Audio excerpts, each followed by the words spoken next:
Gold FM is #1 here in Sigatoka. Gold FM is our favorite radio station here in Lautoka. Gold FM is #1 in Nel. I love listening to Gold FM in Ba. We love listening to Gold FM, only the classic hits here in Suva.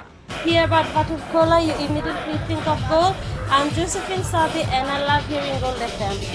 Gold FM, only the classic hits.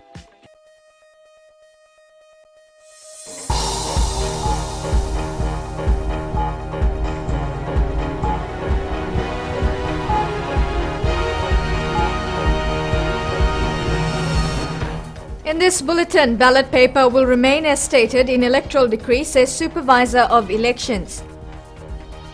Elections Office works on sorting out registered voters for polling stations.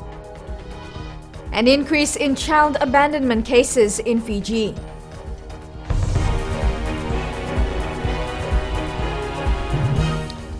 Good evening, welcome to FBC News. I'm Amrita Priyadarshini. Political parties are calling for changes to be made to the ballot paper that will be used in the upcoming elections. The parties have relayed their concerns to the Electoral Commission and the Supervisor of Elections. Eleanor Turangaivu reports. This is what the ballot paper will look like. It will be printed on an A3 size paper with almost 300 numbers, each representing a candidate. Fijian Elections Office will operate on the premise that we will educate all voters to have the necessary information that would allow them to vote. We will provide inside the polling stations candidates list which will have photos and names of the candidates that the voter wishes to vote for, and the number of that candidate will be written just beside the voter, just beside the candidate.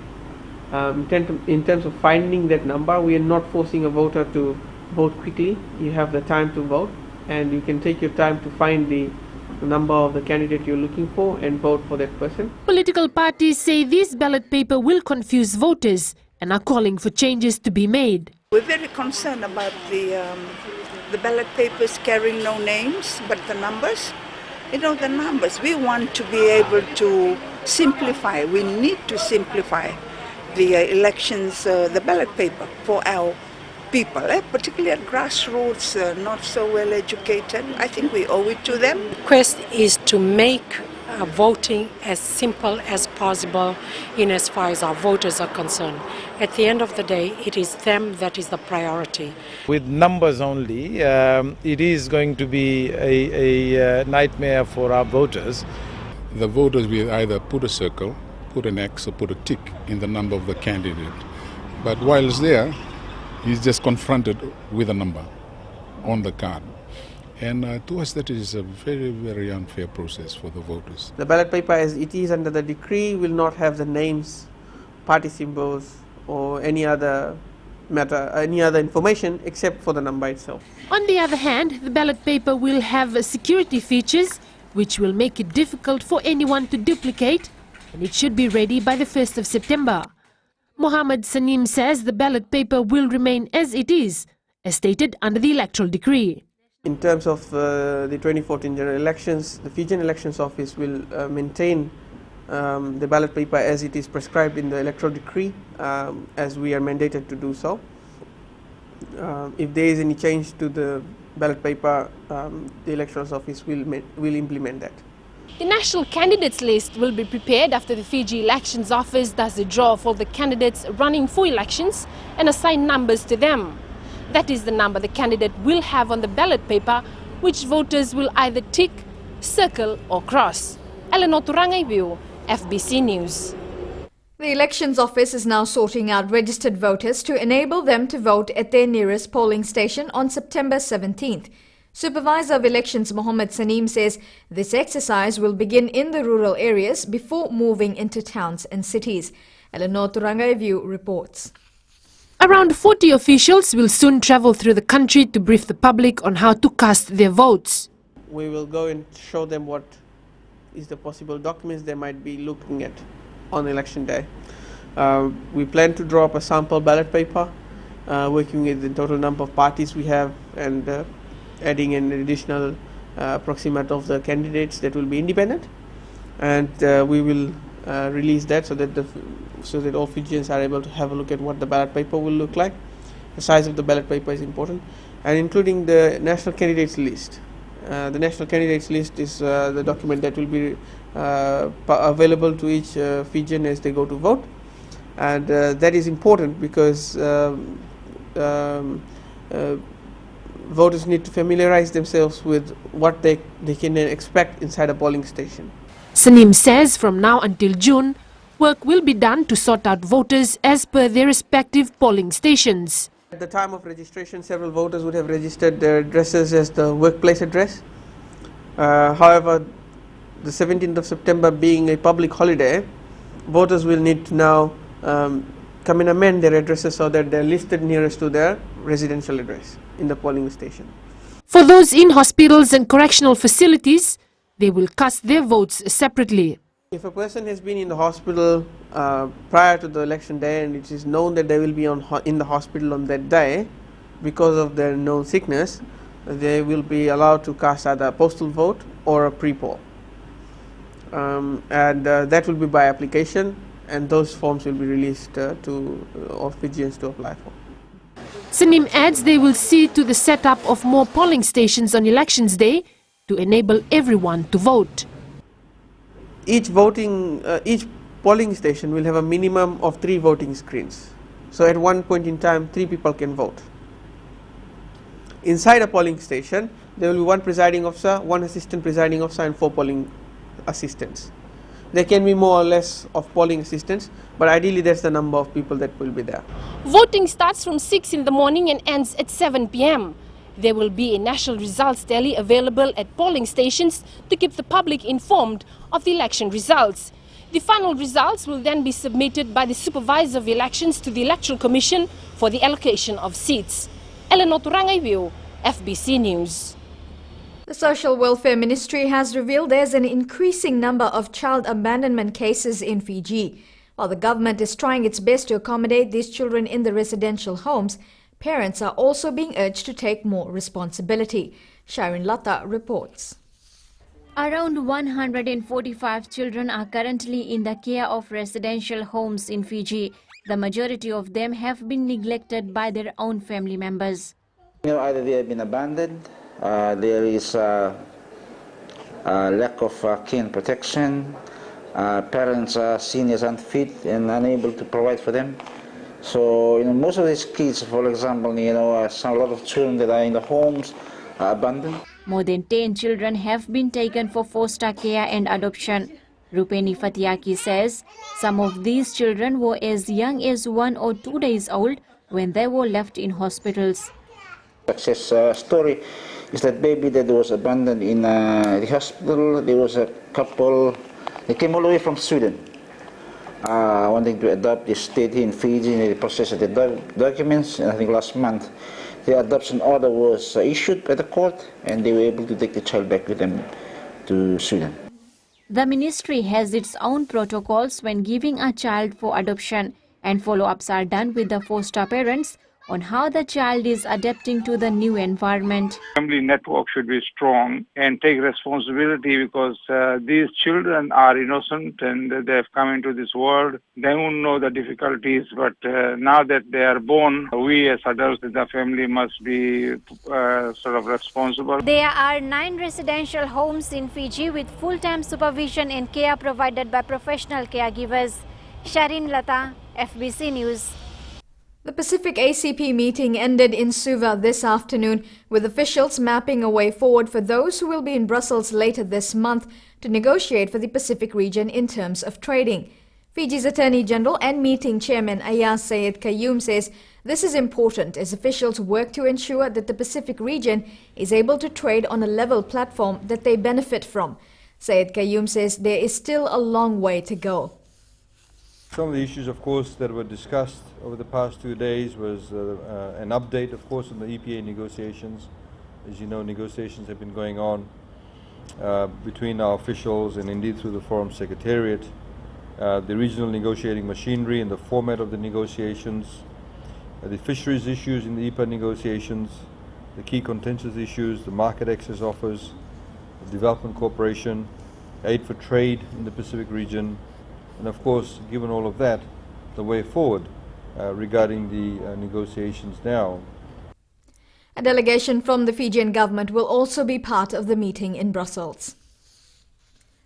Prime Minister Voreqe Bainimarama will tomorrow hear issues and concerns faced by students in Suva regarding government's education assistance under the Tertiary Education Loan Scheme. The chairman of TEL's board, Dixon Sito, and other senior officials will also be at the forum to hear the concerns and address them. The forum will be held at the 6th floor of Suvavo House tomorrow, Sunday the 13th of April at 8 in the morning. All students within the Greater Suva area who have issues with regards to the TEL scheme are urged to attend the forum. Coming up, government registers increased interest in land bank initiative.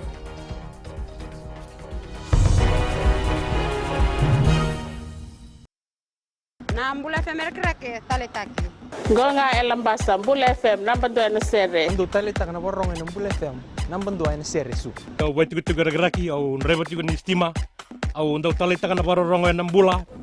Bola bina Fiji Mbula FM number 2 singa toka. Bola bina era roga Mbula FM number 2 tikoga. Mbula FM number 2 na sere.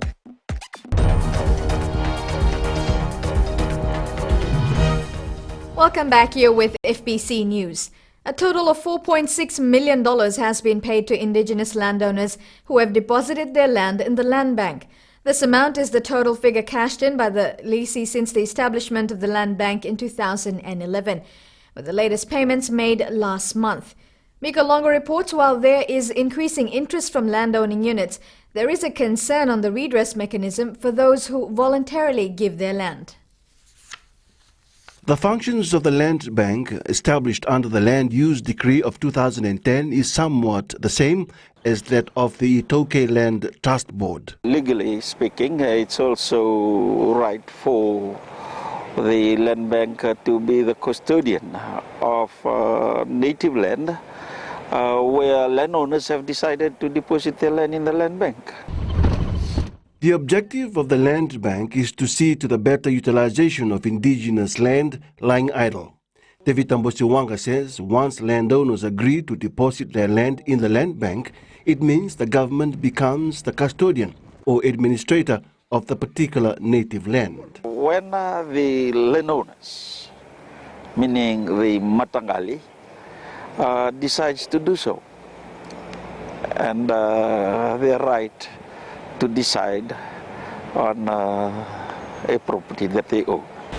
However, Mbosiwanga has assured the Itoke community that their land are well protected and secure under the law. Indigenous lands that are administered under the Land Use Decree are not charged any survey fees, nor are they subjected to any poundage costs. There is an increasing interest. Basically, I've mentioned about the income that has gone to the native landowners because of the work done by the land bank in looking for investors to come and invest in this once idle land. Meanwhile, the Itoke Land Trust Board has questioned if the Land Use Decree contains provisions and procedures for legal redress by landowners who have voluntarily agreed to give their land for administration by the land bank. The Lands Ministry has sought legal advice from the Solicitor General's office on the issue. Mika Longa, FBC News. National Airline Fiji Airways says their internal investigations are still continuing into the hard landing incident which occurred in Sydney on March 18th. The captain of the flight remains suspended. However, the flight attendant who was injured has returned home this week. Christopher Chand reports.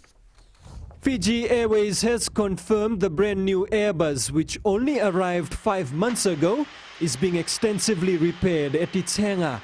Last week, this Emirates Sky cargo plane flew in parts to carry out the maintenance work on the Airbus, which has been grounded since last month's incident.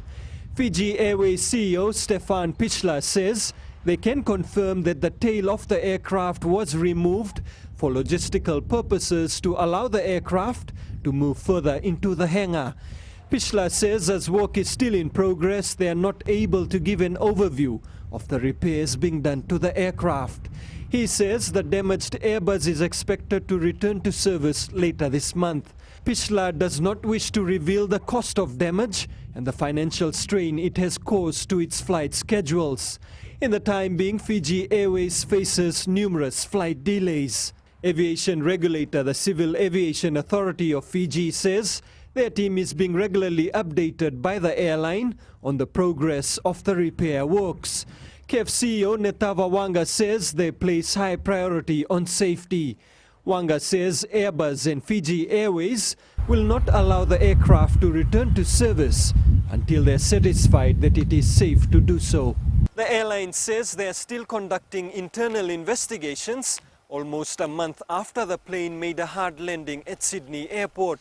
The senior pilot in charge of the flight remains suspended, and his future now hangs in the balance of what comes out in the report. Christopher Chand, FBC News. The first Fiji Hindu Community Conference is being held in Nandi. This is a platform for all Hindu organizations to showcase the contribution they have made to Fiji. Christopher Chand reports. Hinduism is the world's third largest religion, and it has a rich history in our country.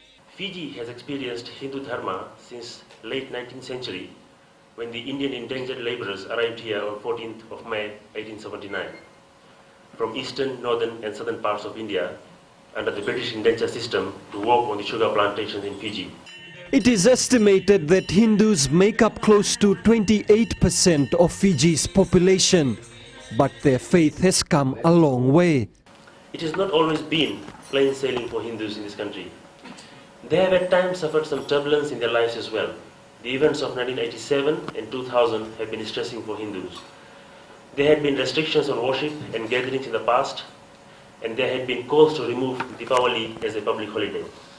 Hindus have also witnessed sacrilege and desecration of temples in the past. The trauma of indenture, independence, repeated coups are now over. We can look forward to a new era of great multicultural, ethnic and religious partnership in our homeland of 135 years, Fiji. We can only live in hope. This forum is a historic one and is being held under the theme, a contribution of the Hindu community in strengthening and building Fiji. The government of Fiji has given all Fijians a supreme law in the form of the 2013 constitutions, which provide for a secular state. The Constitution guarantees equal respect to all religions. The inaugural conference seeks to bring together Hindus to discuss how our different religious lifestyles can continue to strengthen our national life in a multicultural Fiji. Christopher Chand, FBC News. Season 2 of Fiji's Dancing Superstar was launched earlier this week. The organisers have promised a new and revamped season of 13 episodes. For the first time, there will be a compulsory inclusion of children ages 10 and above. Another new inclusion will be of Shobna Chanel of the Shobna Chanel Dance Group, who will be a judge and a choreographer during the competition. Glenn Macalino, a contestant from Season 1, will also be a choreographer in the new season. The audition for Season 2 kicking off in Nandi on the 4th and the 5th of July, and the 18th and 19th July will be doing in Ba, and then moving from there to Lambasa on the 1st and the 2nd of August, and then on 8th and 9th of August we'll be doing in Suva. The total budget for Season 2 will be around $200,000. Coming up in sports, new champion to be crowned for Fiji Bira Nawaka Sevens. And Skipper Tuna Cup gets underway in Suva.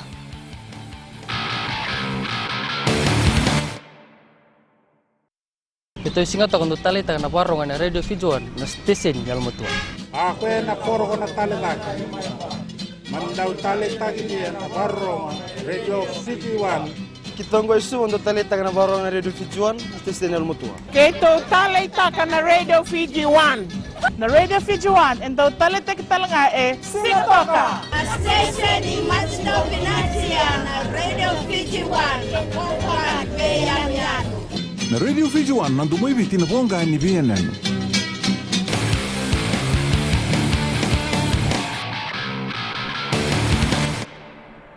FBC Sports this evening. This year's Fiji Bira Nawaka Sevens will crown a new champion at Prince Charles Park in Nandi tonight. The cup final will be between Yamadhya and the Police Nationals after former winners Westfield Dragons were ousted in the cup semi-finals earlier today. Yamadhya upset Westfield 29-0, while Police denied coastal team Ratufilise the final spot, winning 24-10. The top prize money at the tournament is $10,000. The Yasawa Stingers proved to be the surprise package in the Nawaka Sevens. The team was handpicked by national coach Ben Ryan after the Nadula Sevens and made headwaves in only their first major tournament. Chalindau Dhaka has more. The Yasawa Stingers side caused the big upset today by ousting Army Red in the eliminations. Made up of players that were selected by national coach Ben Ryan earlier this year, the side pulled through courtesy of scoring first in their 12-all draw against a star-studded Army. First time to come to this kind of tournament, Nawaka 7. We only participated in 4 tournaments, even we won 2 tournaments, but to come through the 2 elimination stage and to the quarterfinal, it's really a milestone for the boys. I thank the boys and even Mr. Ben Ryan for his approach, choosing them to come and participate this far. Yasawa is hoping to participate in more tournaments to expose the players to top-level rugby.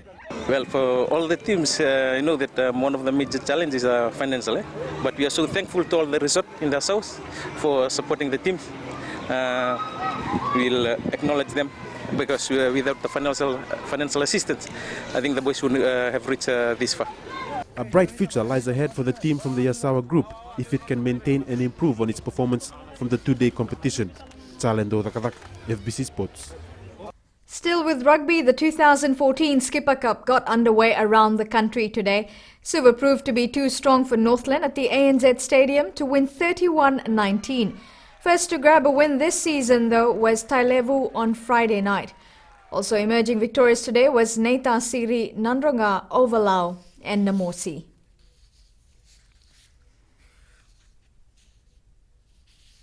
Seems there were new champions in schools rugby league at Lawanga Park today. Bab Provincial reigned supreme as the new Vodafone Fiji Secondary School's under-19 champions after beating Navasa Central 26-7. New winners were also crowned in the under-15 and 17 grades. Local football teams may not have featured on day 6 of the OFC Champions League, but offshore teams brought their A game today. Still going down the Solomon Warriors surprised to take the early lead over Waitakere United and eventually hold them to a 1-all draw. Stevens. It's a good ball. Oh, it's in the back of the net. An 8-0 victory for Tahiti's AS Pire football side is sure to work in their favour as the top 4 teams begin to reveal themselves in the OFC Champions League. The Tahitians today taught the Kiwi FC side a hard lesson at Churchill Park as Naya Bennett opened the floodgates from just 5 minutes into play.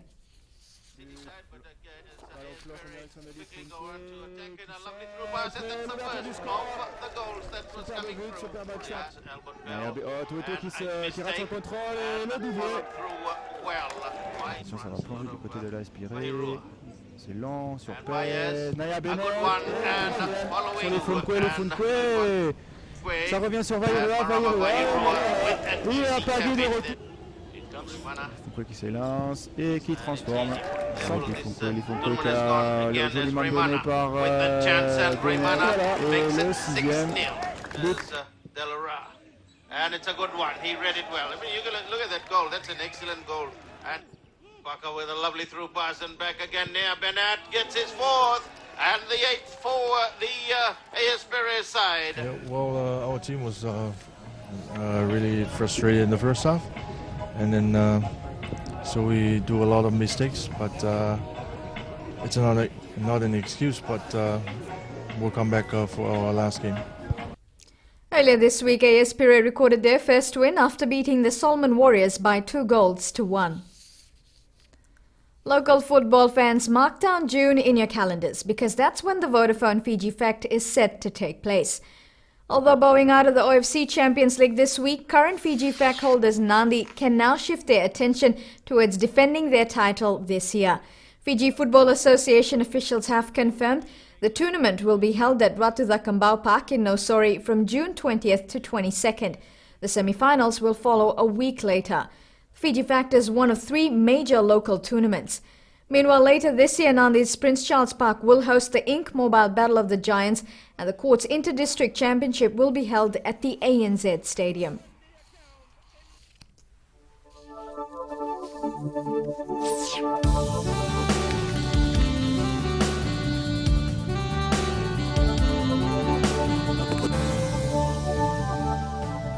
Fine weather was the order of the day today.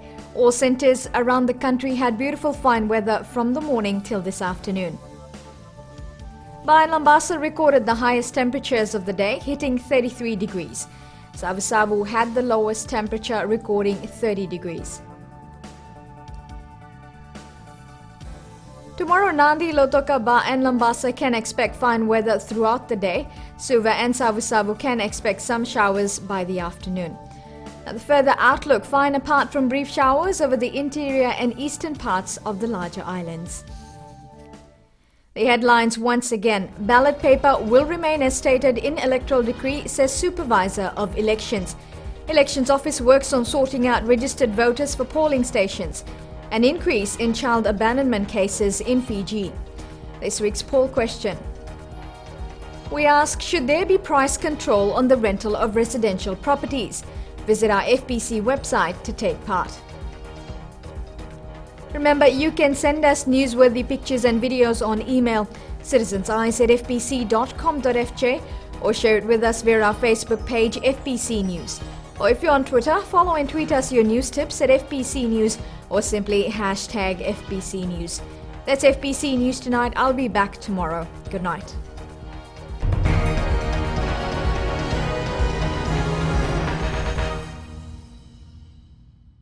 Talita na Radio Fiji One na mwirani nondo bonua. Ando talita kana borrongo na Radio Fiji One singa toka mboleta ni station ni Alumatua. Ando talita ka bale una borrongo na Radio Fiji One station ni Alumatua ilo toka. Ando talita ka bale una borrongo na Radio Fiji One Mandi na station ni Alumatua. Au tulingoi korbo ando borrongo lewe na station ni Alumatua na Radio Fiji One. Ando borrongo na Radio Fiji One na station ni Alumatua na mandoi tele. Na Radio Fiji One nandu mai biti na bonga ni BNN.